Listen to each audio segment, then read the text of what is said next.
নমস্কাৰ ফেচবুক লাইভৰ এই অনুষ্ঠানলৈকে আপোনালোকক পুনৰ স্বাগতম জনাইছো যোৱা মাহটোত বিশেষকৈ এপ্ৰিল আৰু মে মাহত মই ফেচবুক লাইভৰ অনুষ্ঠান কৰা নাছিলো তাৰ কাৰণ হ'ল যে পঞ্চায়ত নিৰ্বাচনৰ কেন্দ্ৰ কৰি প্ৰতিদিনেই দুটা বা তিনিটাকৈ ভাষণ বা বক্তব্য ৰাইজৰ আগত মই দাঙি ধৰিছিলো আৰু গোটেইকেইটা ভাষণে লাইভ সম্প্ৰচাৰ হৈ থকাৰ পৰিপ্ৰেক্ষিতত মই ভাবিছিলো যে নতুনকৈ আৰু কিবা কোৱাৰ প্ৰয়োজন নাই আৰু সেইভাবে ফেচবুক লাইভৰ অনুষ্ঠানো কিছুদিন মই কৰা নাছিলো যি নহওক পঞ্চায়ত নিৰ্বাচন সুকলমে অনুষ্ঠিত হৈ গ'ল সমগ্ৰ ৰাজ্যবাসীয়ে আমাক যি আশীৰ্বাদ দিলে তাৰ বাবে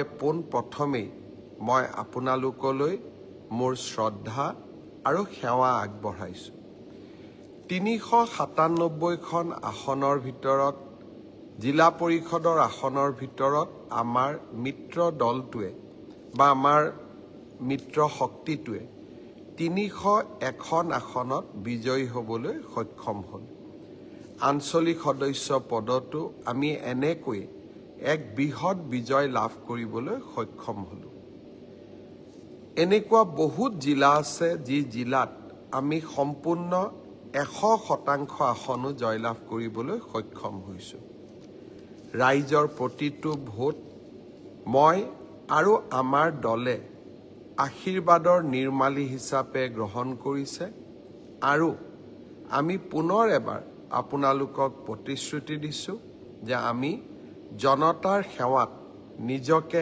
আত্মনিয়োগ কৰি থাকিম প্ৰতিটো বিজয়ে আমাৰ মনত সেৱাৰ মনোভাৱ বৃদ্ধি কৰে ৰাইজৰ প্ৰতি আমাৰ দায়বদ্ধতাক বৃদ্ধি কৰে বিজয়ে আমাক অহংকাৰ নিদিয়ে বিজয়ে আমাক বিনম্ৰ কৰে আৰু সেই বিনম্ৰ ভাৱেৰে মই পুনৰ এবাৰ অসমবাসীক প্ৰতিশ্ৰুতি দিছো যে আপোনালোকৰ আশীৰ্বাদৰ নিৰ্মালী শিৰত লৈ আমি আপোনালোকৰ বাবে কাম কৰিম দিনে নিশাই কাম কৰিম আৰু আমাৰ ৰাজ্যখনক বিকাশ আৰু সমৃদ্ধিৰ নতুন দিগন্তলৈ লৈ যাম শ্ৰদ্ধাৰ ৰাইজ পঞ্চায়ত নিৰ্বাচনৰ মাজতেই পেহেলগামৰ অতি বেদনাদায়ক ঘটনা পাকিস্তানৰ দ্বাৰা পৰিচালিত সন্ত্ৰাসবাদীৰ নিৰ্মম আঘাত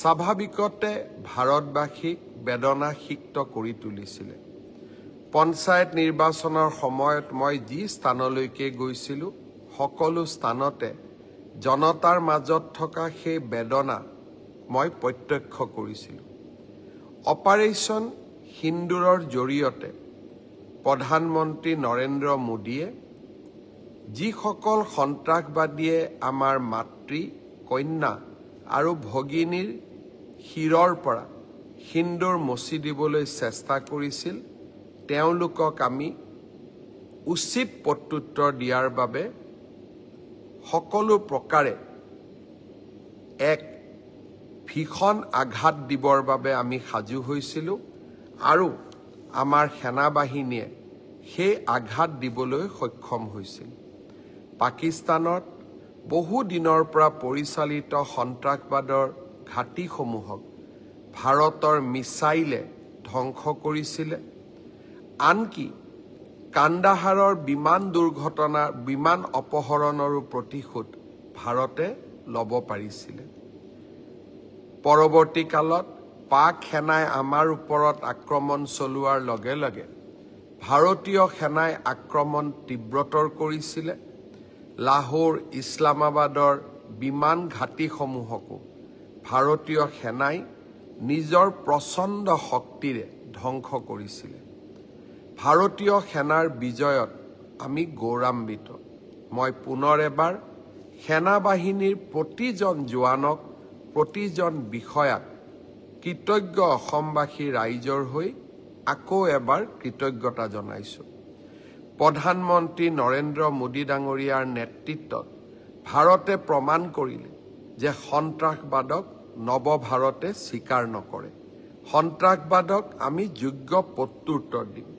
সন্ত্ৰাসবাদ পৃথিৱীৰ যি স্থানতেই নাথাকক কিয়, যি কোণতেই নাথাকক কিয়, সি যদি ভাৰত ভূমিৰ প্ৰতি ৰঙা চকুৰে চাবলৈ চেষ্টা কৰে, তাক যোগ্য প্ৰত্যুত্তৰ দিবলৈ নৱভাৰত কেতিয়াও পিছুৱাই নাথাকে।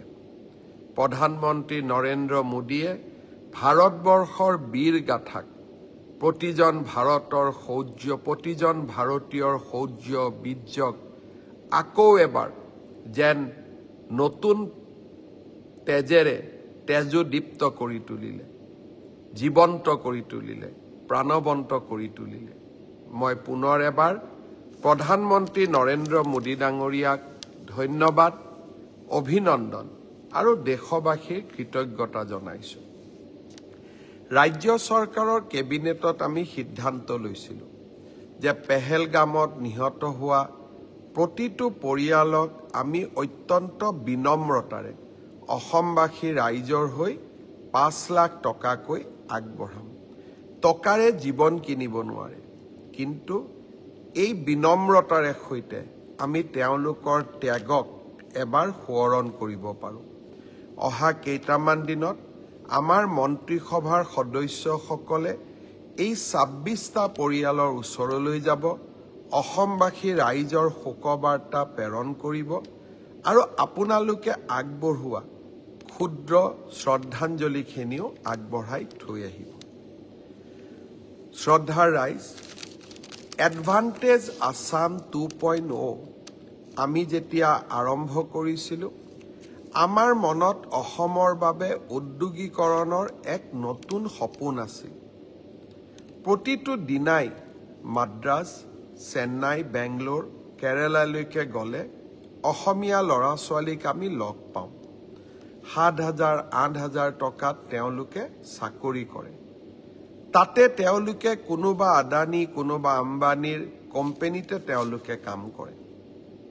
যেতিয়া তেওঁলোকৰ বেমাৰ হয়, দেউতাক মাকো ওচৰত নাথাকে আৰু কেতিয়াবা মৃত শৰীৰটো আমি অসমলৈ উভতাই আনিব নোৱাৰোঁ। আমাৰ ল'ৰা ছোৱালীয়ে যদি কাৰোবাৰ অধীনত কাম কৰিবলৈ অসমৰ বাহিৰলৈ যাবই পাৰে, তেওঁলোকক আমি অসমতেই মাতি আনি উদ্যোগ কৰাৰ সুবিধা নিদিওঁ কিয়? এডভান্টেজ অসমৰ লক্ষ্য আছিলে যে অসমত আমি এটা উদ্যোগীকৰণৰ পৰিৱেশ নিৰ্মাণ কৰোঁ। কোনোবা উদ্যোগপতিৰ বাবে নহয়, অসমৰ বাহিৰত কাম কৰা 20 লাখ যুৱক যুৱতীক পৰ্যায়ক্ৰমে অসমলৈ উভতাই আনা। আজি ৰাতিপুৱা মহাপুৰুষ শ্ৰীমন্ত শংকৰদেৱ কলাক্ষেত্ৰত এডভান্টেজ অসমৰ সময়ত আমাক প্ৰতিশ্ৰুতি দিয়া 22,000 কোটি টকাৰ বিনিয়োগৰ আমি চূড়ান্ত চুক্তি আজি স্বাক্ষৰ কৰোঁ। কেইবাটাও কোম্পানীয়ে তেওঁলোকৰ কাম ইতিমধ্যে আৰম্ভ কৰিছে। আজি আমি আনুষ্ঠানিকতা সম্পূৰ্ণ কৰিলোঁ। ইয়াৰ মাজতেই ইনফ্ৰাষ্ট্ৰাকচাৰৰ দিশত ভাৰত চৰকাৰে গুৱাহাটীৰ ৰিং ৰোডৰ বাবে 8,000 কোটি টকা আৰু গুৱাহাটী বৰাপানী শিলচৰলৈকে এক্সেছ কণ্ট্ৰল, অৰ্থাৎ আমি আনফালে নাযাওঁ, পোনে পোনে শিলচৰলৈকে যাম, এই ধৰণৰ 22,000 কোটি টকাৰ বিনিয়োগেৰে এটা নতুন ৰাস্তা বনোৱাৰ বাবে কেবিনেটে সিদ্ধান্ত গ্ৰহণ কৰিছে। নামৰূপৰ সাৰ কাৰখানাৰো স্বীকৃতি আমি ইতিমধ্যে লাভ কৰিছোঁ। অৰ্থাৎ এডভান্টেজ অসমৰ সময়ত ঘোষণা হোৱা 60,000 কোটি টকাৰ বিনিয়োগ এই পৰ্যন্ত আমি ধৰাতললৈ আনিব পাৰিছোঁ। মই আশা কৰোঁ যে অহা ছেপ্টেম্বৰ অক্টোবৰ মাহত এনেকুৱা আৰু এটা অনুষ্ঠানৰ জৰিয়তে আমি আৰু 30-40,000 কোটি টকাৰ বিনিয়োগ আমি ধৰাতললৈ আনিব পাৰিম। শ্ৰদ্ধাৰ ৰাইজ, মই দেখিছোঁ কেতিয়াবা কোনোবা জাগাত উদ্যোগ পাতিবলৈ গ'লে আমাৰ 2-এজন লোকে মাটিৰ আবলটনক লৈ আপত্তি কৰে। শ্ৰদ্ধাৰ ৰাইজ, এইবাৰ যদি অসমে উদ্যোগ স্থাপন কৰিব নোৱাৰে, আমি আৰু কেতিয়াও নোৱাৰিম। প্ৰতিযোগিতাত আমি পিছুৱাই যাম। আমি কাকো উচ্ছেদ নকৰোঁ, কিন্তু ৰাইজেও সহযোগিতা কৰিব লাগিব যাতে আমাৰ সামগ্ৰিক লক্ষ্যত অসমক এখন ঔদ্যোগিক ৰাজ্য হিচাপে আমি প্ৰতিষ্ঠা কৰিব পাৰোঁ। এইবাৰৰ বাজেটত আমি কেইবাটাও ৰাইজক প্ৰতিশ্ৰুতি দিছিলোঁ। পঞ্চায়ত ইলেকশ্যনৰ ঠিক আগতে প্ৰতি কুইণ্টল ধানৰ বাবে আমি 250 টকা অতিৰিক্ত বনাছ আগবঢ়াইছিলোঁ। অৰ্থাৎ কেন্দ্ৰীয় চৰকাৰে 2300 টকা, ৰাজ্য চৰকাৰে 250 টকা, 2550 টকা। প্ৰথমবাৰৰ বাবে যোৱাকালি আমি ধান সংগ্ৰহৰ ক্ষেত্ৰত 5 লাখ মেট্ৰিক টনৰ যি আমাৰ লক্ষ্য আছিলে তাক আমি অৱতীৰ্ণ বা তাক আমি চুব পাৰিলোঁ। জুন মাহটো বাকীয়ে আছে। মই ভাবোঁ প্ৰথম ক্ৰয় যি আমাৰ 6 লাখ টাৰ্গেট আছিলে, এইবাৰ আমি সেই 6 লাখ টাৰ্গেটক স্পৰ্শ কৰিব পাৰিম। আৰু এই বছৰতে খাৰিফৰ আমি যেতিয়া শস্য আৰু ক্ৰয় কৰিম, ৰবিৰ শস্য ক্ৰয় কৰিম, মই ভাবোঁ এইবাৰ আমি ধান ক্ৰয় লক্ষ্যটো অৱতীৰ্ণ হ'ব পাৰিম। যোৱা 4টা বছৰে আমাৰ চৰকাৰে অসমৰ কৃষি খণ্ডক জীৱন্ত কৰাৰ যি প্ৰচেষ্টা লৈছিলোঁ তাত অকণমান সফলতা এই বছৰ আমি দেখিবলৈ পাইছোঁ। গাখীৰ উৎপাদনৰ ক্ষেত্ৰতো আজি ভাৰতৰ প্ৰসিদ্ধ আমুল কোম্পানীয়ে আমাৰ লগত এখন মেমৰেণ্ডাম অফ আণ্ডাৰষ্টেণ্ডিং চহী কৰিছে। গুৱাহাটীৰ ৰাণীত তেওঁলোকে মিল্ক প্ৰচেছিং ইউনিট স্থাপন কৰিব। প্ৰতিদিনে 1 লাখ লিটাৰ অৰ্থাৎ সেই প্ৰচেছিং চেণ্টাৰৰ জৰিয়তে উৎপাদন কৰিবৰ বাবে তেওঁলোকে প্ৰচেষ্টা কৰিব। NDDBৰ লগত আমি ধেমাজি, ডিব্ৰুগড় আৰু যোৰহাটতো এনেকৈয়ে 3 লাখ লিটাৰ গাখীৰ প্ৰতিদিনে উৎপাদন কৰাৰো এক লক্ষ্য বান্ধি কামত আগবাঢ়িছোঁ। মই নিশ্চিত উদ্যোগে হওক, কৃষিয়ে হওক, ডায়েৰীয়ে হওক, হৰ্টিকালচাৰে হওক, ভেটেনাৰীয়ে হওক, আমি আমাৰ ফিচাৰীয়ে হওক, আমি আমাৰ ইস্পিত লক্ষ্যত উপনীত হ'ব পাৰিম। পঞ্চায়ত নিৰ্বাচনৰ সময়ত আমি আপোনালোকক কৈছিলোঁ যে ৰাজ্য চৰকাৰে প্ৰতিটো পৰিয়ালক যাৰ ৰেচন কাৰ্ড আছে তেওঁলোকক দালি, চেনি আৰু নিমখ সুলভ মূল্যত দিয়াৰ ব্যৱস্থা কৰিব। যোৱা কেবিনেটত আমি সিদ্ধান্ত ল'লোঁ যে ৰাইজক আমি দালি 69 টকাত দিম, প্ৰতি কেজি 1 কেজিকৈ দালি পাব, নিমখ 1 কেজি পাব 10 টকাত আৰু চেনি 1 কেজি পাব 38 টকাত। এই আঁচনিখন কেবিনেটে অনুমোদন দিছে। নাফেডৰ লগত সহযোগিতা কৰি এই আঁচনিখন আমি ৰূপায়ণ কৰিম। 1 অক্টোবৰৰ পৰা এই আঁচনিৰ সুফল আপোনালোকে লাভ কৰিব পাৰিব। এতিয়া কেইটামান নতুন খবৰ, পুৰণি তথ্য, পুৰণি খবৰ, কিন্তু নতুনকৈ আমাৰ যুৱ শক্তিক দিব খুজিছোঁ। মুখ্যমন্ত্ৰীৰ আমাৰ CM ট্ৰিপলে আত্মনিৰ্ভৰ অসম আঁচনি, মুখ্যমন্ত্ৰীৰ আত্মনিৰ্ভৰ অসম আঁচনি, এই আঁচনিৰ জৰিয়তে প্ৰতিজন যুৱ ব্যৱসায়ী বা যুৱ উদ্যোগপতিক আমি 2 লাখ টকাকৈ আৰ্থিক সহায় আগবঢ়াওঁ। 25,000 যুৱকে 1 লাখ টকা লাভ কৰিলে। অহা আগষ্ট মাহত আমি তেওঁলোকৰ ব্যৱসায় বা উদ্যোগ চাবলৈ যাম। যিসকলে সফলতাৰে ব্যৱসায় কৰিছে, ছেপ্টেম্বৰ মাহত আমি তেওঁলোকক আৰু 1 লাখ টকা আগবঢ়াম। তাৰ লগে লগে অসমত এতিয়া ইণ্টাৰভিউ চলি আছে। যিসকলে CM ট্ৰিপলেৰ বাবে আবেদন কৰিছে তেওঁলোকে যাতে ইণ্টাৰভিউত উপস্থিত হয়। 30 মে'ৰ ভিতৰত আমি ইণ্টাৰভিউ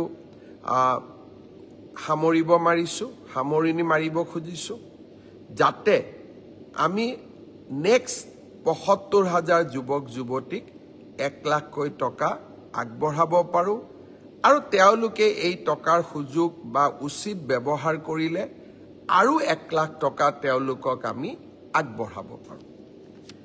শ্ৰদ্ধাৰ ৰাইজ, বহুতে মোক এইকেইটা দিন সুধি আছে যে ADREৰ অৰেলবিলাক কেতিয়াৰ পৰা আৰম্ভ হ'ব। আপোনালোকে জানে যে ADREত বিশেষ কেইটামান পৰীক্ষা অনুষ্ঠিত হৈছিল। প্ৰথম আছিলে গ্ৰেড 3 ড্ৰাইভাৰ, ষ্টেনো আৰু ইলেক্ট্ৰিচিয়ান অৰ্থাৎ APDCLৰ কাৰণে। আজি আমি সিদ্ধান্ত লৈছোঁ যে গ্ৰেড 3ৰ কাৰণে কম্পিউটাৰ টেষ্ট, ড্ৰাইভাৰৰ কাৰণে ড্ৰাইভিং টেষ্ট, ষ্টেনোৰ কাৰণে ষ্টেনোৰ ব্যৱহাৰিক টেষ্ট আৰু ইলেক্ট্ৰিচিয়ানৰ কাৰণে ইলেক্ট্ৰিচিয়ানৰ স্কিল পৰীক্ষা কৰাৰ যিটো পৰ্যায় তাক আমি 15 জুনৰ পৰা আৰম্ভ কৰিম। আৰু এই সমগ্ৰ ব্যৱস্থা আমি 1 মাহৰ ভিতৰতে সম্পূৰ্ণ কৰিম। ঠিক তেনেকৈ 4ৰ্থ বৰ্গৰ পৰীক্ষাত পাছ কৰা প্ৰাৰ্থীসকলৰো অৰেল আমি 15 জুনৰ পৰা আৰম্ভ কৰিম আৰু 1 মাহৰ ভিতৰত ইয়াক আমি সম্পূৰ্ণ কৰিম। অলপ আজি বা কালি বা পৰহি ৰাজ্য চৰকাৰে আপোনালোকক আনুষ্ঠানিকভাৱে দিন আৰু বাৰ আপোনালোকক জনাব। যিসকলে লিখিত পৰীক্ষা পাছ কৰিছে তেওঁলোকে এতিয়া কম্পিউটাৰ টেষ্ট, ড্ৰাইভিং টেষ্ট বা স্কিল টেষ্ট বা মৌখিক পৰীক্ষাৰ কাৰণে তেওঁলোকে যেন সাজু হয়। 15 জুনৰ পৰা এই প্ৰক্ৰিয়া আমি আৰম্ভ কৰিম। মোক আৰু এটা প্ৰশ্ন বহুতে সুধি আছে যে PGT আৰু গ্ৰেজুৱেট টিচাৰৰ পৰীক্ষাৰ ৰিজাল্ট কেতিয়া দিব। আমি 5 জুন তাৰিখে প্ৰভিজনেল ৰিজাল্ট এনাউন্স কৰিম। 5 জুনত প্ৰভিজনেল লিষ্ট এনাউন্স কৰাৰ পিছত আপোনালোকৰ ডকুমেণ্ট ভেৰিফিকেশ্যন হ'ব আৰু যিসকলৰ ডকুমেণ্টছ জেনুইন হ'ব তেওঁলোককে আমি চূড়ান্তভাৱে পৰীক্ষাত উত্তীৰ্ণ হোৱা বুলি ঘোষণা কৰিম। অৰ্থাৎ পৰীক্ষাৰ ৰিজাল্ট কেতিয়া দিব? উত্তৰ 5 জুন তাৰিখে দিব। ইয়াৰ পিছত আপোনালোকৰ মনত আছে এনেকুৱা এটা ফেচবুক লাইভ অনুষ্ঠানতে মই কৈছিলোঁ যে চৰকাৰী কাৰ্যালয়সমূহত কাম কৰা 3য় আৰু 4ৰ্থ বৰ্গৰ কৰ্মচাৰীসকলে পৰ্টেলৰ জৰিয়তে মিউচুৱেল ট্ৰান্সফাৰ কৰাৰ সুবিধা লাভ কৰিব। প্ৰায় 18,000 চৰকাৰী কৰ্মচাৰীয়ে আবেদন জনাইছিল আৰু মেথছ অৰ্থাৎ কোনোবা আহিব লাগিব, কোনোবা যাব লাগিব, অৰ্থাৎ মেথছ মেকিং হ'ব লাগিব। আমি প্ৰায় 8,000 প্ৰাৰ্থীক মেথছ মেকিং কৰিব পাৰিলোঁ। অৰ্থাৎ অহা মানুহো আছে, সেই স্থানলৈ যোৱা মানুহো আছে। যোৱাকালি মই এই গোটেই বিষয়টো নিজে পৰীক্ষা কৰিছিলোঁ। মই আপোনালোকক জনাব খুজিছোঁ যে জুন মাহৰ প্ৰথম সপ্তাহত আমি পৰ্টেলৰ জৰিয়তে যিসকল যোগ্য হ'ল তেওঁলোকৰ ট্ৰান্সফাৰ অৰ্ডাৰসমূহ আমি মুকলি কৰি দিম। অৰ্থাৎ আপোনালোকৰ অপেক্ষাৰ অন্ত পৰিব আৰু আগষ্ট বা ছেপ্টেম্বৰ মাহত এনেকৈ আৰু এবাৰ ট্ৰান্সফাৰৰ সুবিধা দি আমি পৰ্টেল মুকলি কৰিম। অৰ্থাৎ চৰকাৰী কৰ্মচাৰীসকলৰ লগত আমি থিয় হৈ থাকিম। শ্ৰদ্ধাৰ ৰাইজ, পৰীক্ষাৰ ৰিজাল্ট দিলে, মেট্ৰিকৰ ৰিজাল্ট দিলে, হায়াৰ ছেকেণ্ডাৰী ৰিজাল্ট দিলে, গ্ৰেজুৱেশ্যনৰো ৰিজাল্ট দিব। 2টা আঁচনি আমি আৰম্ভ কৰিব লাগিব ছাত্ৰ ছাত্ৰীসকলৰ বাবে। গ্ৰেজুৱেশ্যন এইবাৰ 2024 আৰু 25 চনত যিসকল ছাত্ৰ ছাত্ৰীয়ে গ্ৰেজুৱেশ্যন পাছ কৰিলে তেওঁলোকক এইবাৰ আমি জীৱন প্ৰেৰণা আঁচনি আগবঢ়াম। নিযুত মইনাৰ হিতাধিকাৰীসকলে এই আঁচনি লাভ নকৰে, আন সকলো যুৱক যুৱতীক এই আঁচনি আমি আগবঢ়াম। 1 জুনৰ পৰা এই জীৱন প্ৰেৰণা আঁচনিৰ আবেদনৰ পৰ্টেলটো আমি মুকলি কৰি দিব খুজিছোঁ 2024-25 চনত অসমৰ যিকোনো বিশ্ববিদ্যালয় প্ৰাইভেট ইউনিভাৰ্চিটিৰ পৰা পাছ কৰিলে নহ'ব যিকোনো চৰকাৰী বিশ্ববিদ্যালয়ৰ পৰা পাছ কৰা স্নাতকসকলে এই জীৱন প্ৰেৰণা আঁচনিৰ বাবে আবেদন কৰিব পাৰিব এই আঁচনিৰ জৰিয়তে আমি কি পাম প্ৰতি মাহত আমি 2,500 টকা কৰি এবছৰৰ বাবে আমি লাভ কৰিম এই টকাটো কিয় দিয়া হৈছে যাতে আপোনালোকে ইন্টাৰভিউত এপিয়াৰ কৰিব পাৰে ইন্টাৰভিউৰ বাবে নিজক প্ৰস্তুত কৰিব পাৰে আৰু দেউতা মাৰ পৰা যাতে আমি অন্ততঃ এটা বছৰলৈ টকা পইচা বিচাৰিব নালাগে ছাত্ৰ ছাত্ৰীসকলৰ বাবে আমাৰ দুটা আঁচনি এটা হ'ল বিনামূলীয়া নামভৰ্তি অহা 28 তাৰিখে মই অসমৰ কলেজসমূহৰ অধ্যক্ষসকলৰ সৈতে বা 29 তাৰিখে মই অধ্যক্ষসকলৰ সৈতে এখন ভিডিঅ' কনফাৰেন্স কৰিম লক্ষ্য এইবাৰ মই তেওঁলোকক নিজে স্পষ্টভাৱে কম যে যি পৰিয়ালৰ ঘৰত ৰেচন কাৰ্ড আছে তেওঁলোকক আমি কলেজ ইউনিভাৰ্চিটি আমি বিনামূলীয়া নামভৰ্তি কৰিম কোনো স্পৰ্টছৰ বাবেও ফিজ নলওঁ মেগাজিনৰ বাবেও ফিজ নলওঁ আমি একোৱে ফিজ নলওঁ তেওঁলোকক আমি পোনছাতে বিনামূলীয়া নামভৰ্তি কৰাৰ সুবিধা দিম দুই এজনে প্ৰশ্ন কৰিছে যে মই দুখীয়া মানুহ মোৰ ঘৰত ৰেচন কাৰ্ড নাই মই বিনামূলীয়া নামভৰ্তি নাপাম নেকি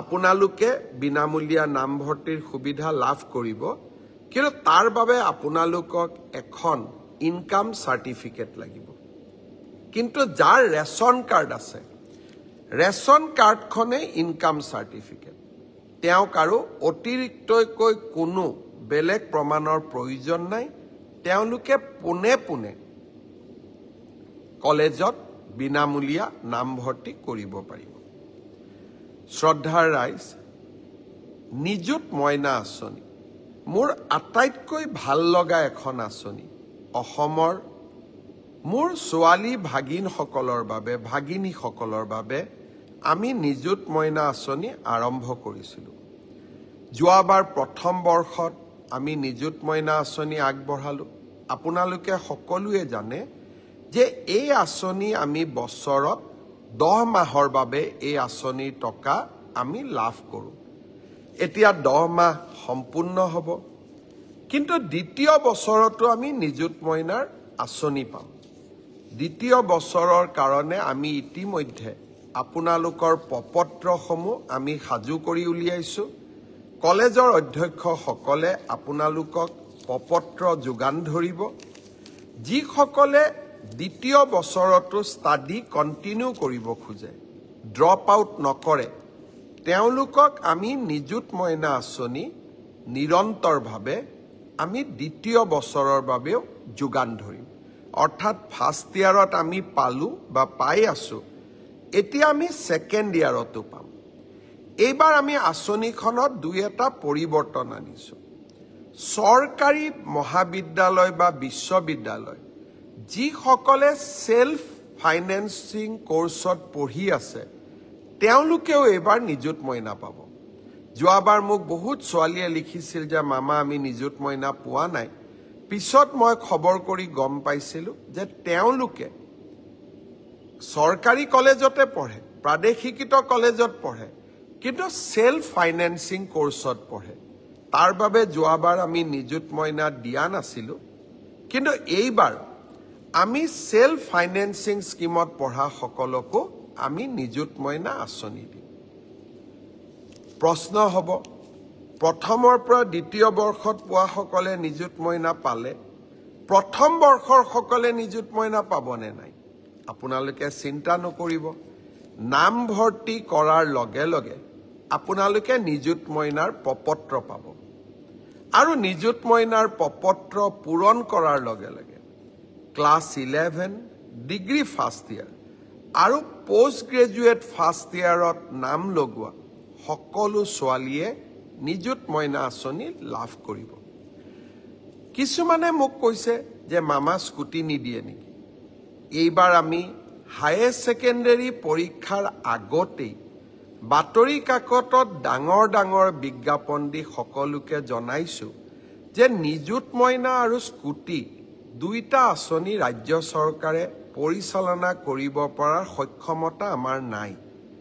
আমাক কতো আমি টেক্সো নতুনকৈ ল'ব নোৱাৰো। সকলোৰে লগত আলোচনা কৰি সকলোৱে আমাক পৰামৰ্শ দিছিল যে স্কুটি ফাৰ্ষ্ট ডিভিজনত পাছ কৰা ছোৱালীসকলে পায়, কিন্তু নিযুত মইনা সকলোৱে পাব। আৰু সেইকাৰণে আমি নিযুত মইনা আঁচনিখনহে পৰিচালনা কৰিব লাগে, স্কুটি আঁচনিখন পৰিচালনা কৰিব নালাগে। একেবাৰতে বন্ধ কৰি দিলে কোনোবাই বেয়া পাব। সেইকাৰণে এইবাৰ আমি পৰীক্ষাৰ আগতেই সকলোকে কৈছো যে 80% লাভ কৰা ল'ৰা আৰু ছোৱালীকহে এইবাৰ আমি স্কুটি দিম। কিন্তু যিসকলে স্কুটি নাপাব ছোৱালীয়ে ভাগিনীসকলে তেওঁলোকে নিযুত মইনা আঁচনি পাব। সেইকাৰণে আপোনালোকে ছ'চিয়েল মিডিয়া বা আন স্থানত স্কুটিৰ কাৰণে পোষ্ট দি নাথাকিব, কাৰণ চৰকাৰৰ বাজেট ইতিমধ্যেই পাছ হৈ গৈছে। আমি সকলো বিধানসভাত বহি একেলগে সিদ্ধান্ত লৈছো যে আমি স্কুটি নিদিওঁ, নিযুত মইনা দিম। আৰু নিযুত মইনা আঁচনিখনে ইমান দুখীয়া ল'ৰা ছোৱালীক, দুখীয়া ছোৱালীক সহায় কৰিছে, তাক আমি তাৰ যিটো উপকাৰিতা তাক আজি আমি মৰ্মে মৰ্মে দেখা পাইছো। দেউতাক মাকে এতিয়া ছোৱালীৰ পঢ়াৰ খৰচেই দিব নালাগে। চৰকাৰৰ পৰা পোৱা নিযুত মইনাৰে আমি অন্তত কলেজৰ বহুখিনি দায়িত্ব আমি পালন কৰিব পাৰোঁ। দেউতা মাৰ কষ্ট কমিছে। সেইকাৰণে আমি নিযুত মইনা আঁচনিখন আকৌ এবাৰ প্ৰথম বৰ্ষ আৰু দ্বিতীয় বৰ্ষৰ বাবে মুকলি কৰি দিছোঁ। শ্ৰদ্ধাৰ অসমবাসী ৰাইজ, আৰু বহুকেইটা প্ৰতিশ্ৰুতি আছে। মই লাহে লাহে অক্টোবৰ মাহৰ আগতে অসম চৰকাৰে আগবঢ়োৱা প্ৰতিটো প্ৰতিশ্ৰুতি ৰাইজৰ ওচৰলৈ যাতে অৰ্থাৎ ধৰাতললৈ আমি লৈ আহিব পাৰোঁ, তাৰ বাবে আমি প্ৰচেষ্টা কৰিম। পঞ্চায়ত ইলেকশ্যনত আপোনালোকে আমাক যি আশীৰ্বাদৰ নিৰ্মালী আগবঢ়ালে, তাৰ বাবে মই পুনৰবাৰ আপোনালোকক আকৌ এবাৰ ধন্যবাদ, অভিনন্দন জনালোঁ। আৰু ভাৰতীয় জনতা পাৰ্টি অসম গণ পৰিষদ দলৰ কাৰ্যকৰ্তাসকলকো অভিনন্দন জনালোঁ। শ্ৰদ্ধাৰ ৰাইজ, এইবাৰ এই বছৰটোৱে যেন ইলেকশ্যনৰ বছৰ। পঞ্চায়ত নিৰ্বাচন শেষ হৈ গ'ল। অহা কেইদিনমান অৰ্থাৎ ছেপ্টেম্বৰ মাহত বিটিআৰৰ নিৰ্বাচন অনুষ্ঠিত হ'ব।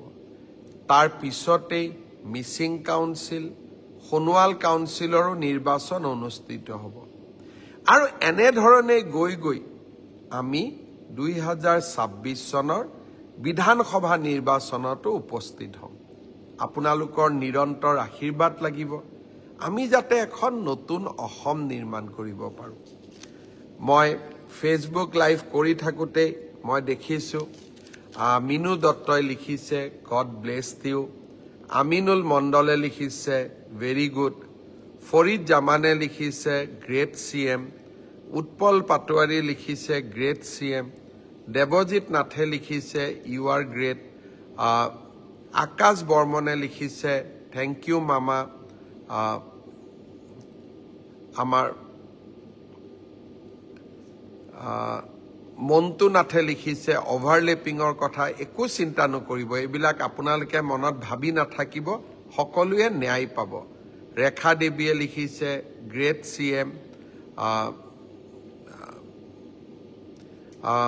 আলী হুছেইনে লিখিছে thank you so' much for providing Niyut Moina, Salim আলীয়ে লিখিছে গ্ৰেট মামা, হাৰতী ডাংগিলেও থামছ আপ কৰিছে, জীৱন কচু পাতৰ পানী thank U CM sir, Vijay Nath great CM, Ovik Debroy, God bless you, Lobo Mondal, what about Assam police candidate? Ohabar moi Assam policeor bishoye apnalokok janam next jikhon ami Facebook live korim tate moi Assam policeor bishoye janam. Gita Dekai likhise, God bless you. Apnalok সকলোকে মই বহুত ধন্যবাদ দিছো। Comment বহুত আছে, গোটেই কিটা comment পঢ়িব নোৱাৰি, কিন্তু সকলোৱে কমেন্ট দিয়ক, পৰামৰ্শ দিয়ক, কমেন্ট দিয়ক। আপোনালোকৰ উৎসাহ, আপোনালোকৰ আশীৰ্বাদ আমি হিৰত লৈ কামত আগবাঢ়ি গৈ থাকিম। বহুত দিনৰ মূৰত ফেচবুক লাইভ কৰিছো, আপোনালোকে ইজনৰ সিজনৰ লগত শ্বেয়াৰো কৰিব। যিসকলে বহুত প্ৰশ্নৰ উত্তৰ বিচাৰি আছে, এই ফেচবুক লাইভৰ জৰিয়তে বহু কেইটা উত্তৰ তেওঁলোকে লাভ কৰিব। পুনৰ এবাৰ সকলোকে ধন্যবাদ। আকৌ অহাবাৰ অনুষ্ঠানত লগ পাম। ধন্যবাদ। জয় হিন্দ, বন্দে মাতৰম। পুনৰ এবাৰ ভাৰতীয় সেনাবাহিনীক মোৰ শ্ৰদ্ধা জনাই আজিৰ ফেচবুক লাইভ ইমানতে সামৰিছো। ধন্যবাদ।